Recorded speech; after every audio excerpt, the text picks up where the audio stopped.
Daniel Greenfield, the writer, is a popular New York City-based freelance commentator and a Shillman Journalism Fellow at the David Horowitz Freedom Center. He blogs at sultankanish.blogspot.com after a black nationalist attack on a Jewish supermarket in Jersey City. A member of the Jersey City Board of Education defended the murder of 2 Jewish people and a Latino employee. Drugs and guns are planted in the black community, Joan Terrell Page ranted on Facebook. The 2 black Hebrew Israelite killers, the former community organizer wrote, went directly to the kosher supermarket. I believe they knew they would come out in body bags. What is the message they were sending? Are we brave enough to explore the answer to their message? Are we brave enough to stop the assault on the black communities of America? While some Democrats called on Joan Terrell Page to resign, others defended her hatred of Jews. The Hudson County Democratic Black Caucus argued that her statement has heightened awareness around issues that must be addressed. She said nothing wrong. Everything she said is the truth, declared Carolyn Oliver Fair, the head of the North Jersey chapter of the National Action Network. The NAN is Al Sharpton's organization and has been addressed by every important Democrat from Barack Obama to Nancy Pelosi to Elizabeth Warren.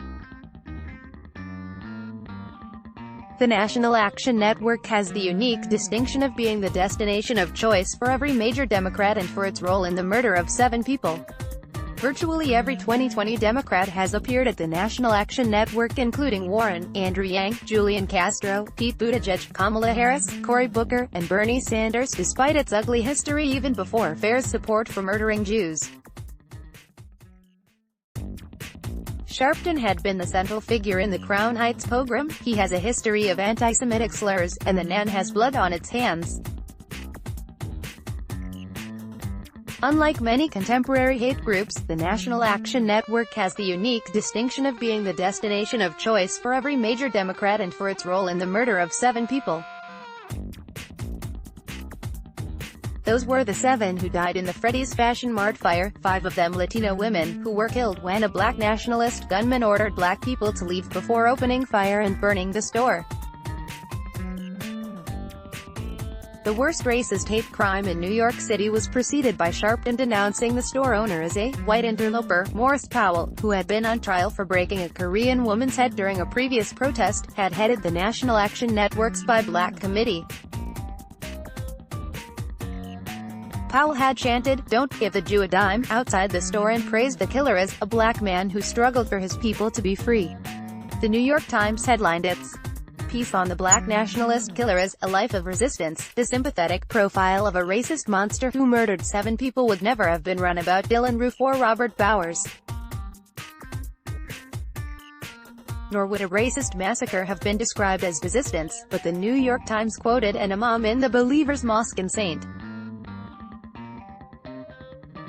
Petersburg who praised the racist arsonist as the type of person who would encourage people to get involved. A former senior advisor to the mayor of Tampa and Democrat campaign consultant described the killer as one in a long line of people who thought it was up to them to stop talking, stop begging and start acting. Those comments closely echo Page's justification of the kosher market attack. It's why it ought to surprise no one that she has not resigned from the Jersey City Board of Education, and isn't likely to. Instead, John Flora, a Democrat running for Congress, defended her and urged other elected officials to be prepared to demonstrate empathy. Was she still processing the event? Did it traumatize her? Flora is running for Congress on a bold platform of the Green New Deal, gun control, legalizing drugs, abolishing the Electoral College and hating Jews. With the backing of local Democrats, it appears that Page isn't going anywhere. And Democrats won't stop appearing at National Action Network events. Not even after the murders of 7 and 3 people.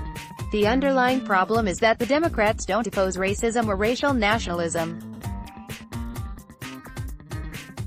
They believe that under circumstances, such as a Jewish store in Harlem or in Jersey City, it might be justified. They have one standard for white nationalism and another for black nationalism. Had Dylan Roof been a black man shooting up a synagogue, we would be reading about his life of resistance in the New York Times. The tragedy of the Jersey City attack taking place on a street named after Martin Luther King is that while there are streets in every major city named after the civil rights activist, civil rights has fallen to identity politics. Where civil rights called for equality, identity politics is nationalism and supremacism. Democrats have used racial hatred for 2 centuries to appeal to a fractured electorate convinced of its own superiority and the unfairness of the system. That the electorate shifted races is a minor detail. The truly important thing to understand is that since 1828, the Democrats have gained and held on to power by convincing narrow groups that the deck is stacked against them and that only they can save them. This poison killed numberless black and white people across 2 centuries. It also brought countless wealth into the pockets of the politically connected. From slavery and segregation, to the fire at Freddy's and the shooting in Jersey City, countless acts of racial violence were perpetrated so that Democrats could keep their hands on the pork and graft that really makes government, local, state and federal, run. Radical politics added an ideological motive. But all politics, whether radical or moderate, from the Dixiecrat to the communist, it is ultimately about the acquisition of money and power. Racism, white or black, is just a means of tribalizing the struggle for money and power by playing on racial fear and hate. The victims of identity politics, killed and wounded in random lynchings, are the collateral damage of progressive racism. A few dead people, in this case Jews, are a small price to pay for power. The rise in antisemitism is not mysterious. It is what happens when political factions back fringe groups convinced of the fundamental unfairness of society and the need to bring it down, whether it's black or white supremacists, or Islamists, as weapons in a political war for control of the country. People are dying in racial violence across the country so that the Democrats can win elections. Daniel Greenfield is a Shillman Journalism Fellow at the David Horowitz Freedom Center. This article previously appeared at the Center's front page magazine. Let's block ads. Why?